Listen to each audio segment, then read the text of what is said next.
며칠 후 관리수장이 헐레벌떡 달려오기라도 했던 듯 경비실을 확 열고 들어섰다. 박도익 씨, 속보입니다, 속보. 수장님, 아침부터 웬일이죠? 글쎄, 설진아 씨가 무슨 꿍꿍이인지 관리실로 찾아와 신발 도난 일 없었던 걸로 하자고 몇 번이나 부탁한다며 머리 조아리고 갔습니다. 어때, 반가운 소식이죠? 밥 한 번 사서 오늘 점심 어때요, 박도인 씨?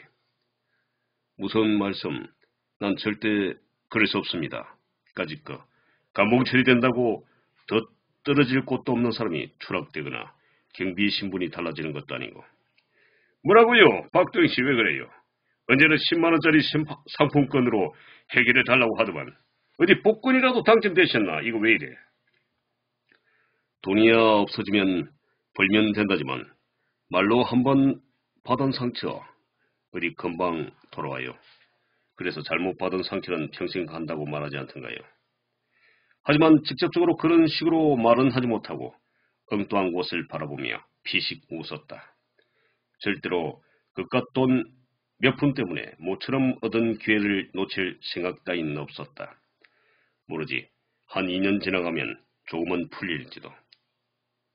아니 직접 당사자도 아닌 며느리한테야 어디 미운 감정이 있으려고. 며칠 후 경비실로 설진아의 방문을 받았다.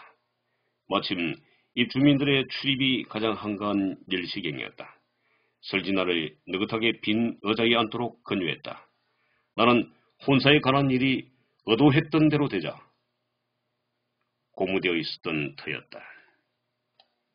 그렇더라도 설진아가 그 후 어떻게 나올지가 초미의 관심사였다.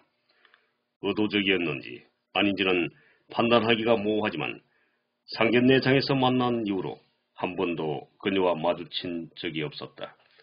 그래서 나는 그녀가 그날 이후 과연 나에 대해 어떤 생각을 갖고 있는지 또 그녀의 그동안의 입장에 대해 듣고 싶은 마음도 있었다.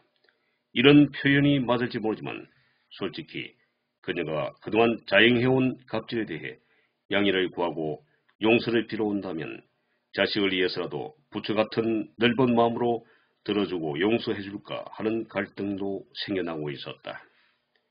이 일을 계속 하실 예정이에요. 나는 느닷없이 포문을 여는 설진아에게 적잖이 당황했다.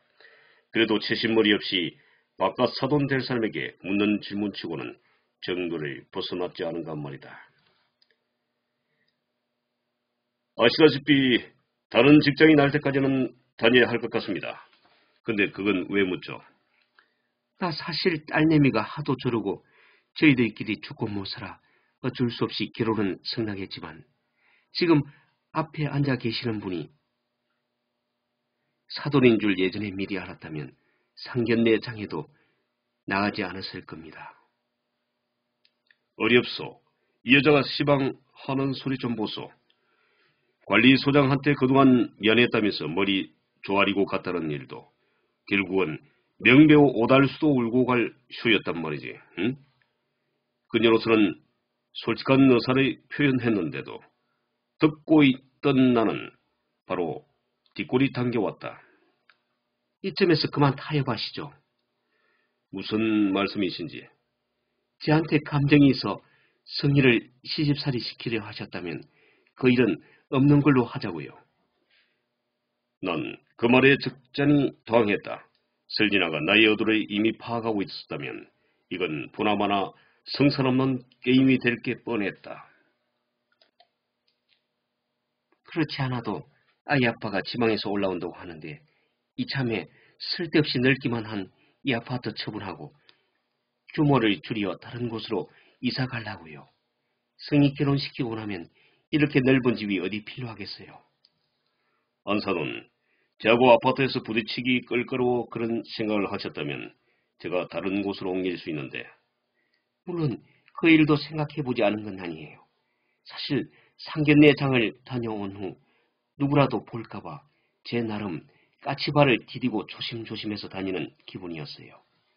나같이 별종인 사람이 입주민으로 있는 한 사돈께서도 계속해서 피곤하실 거 아니에요.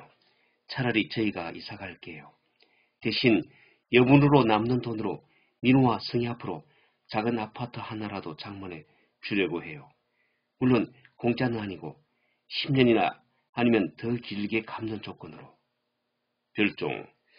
자신이 별종인 걸 안다면 이건 설진아답지 않은데 여태 설진아가 한 행동으로 볼 것 같으면 자신을 결코 그런 부류의 사람으로 인정할 사람으로 보여지지 않았다. 하지만 조금 생각을 더듬어 가는 나는 갑자기 충격이 왔다.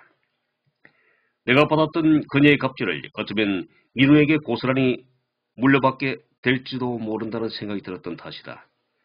아무 생각 없는 무개념의 인간이 아닌 바에야 그녀의 저희를 알고 있는 마당에 이렇게 고마울 때가 다 있나 하며 그녀의 제안을 받아들일 수 있겠는가.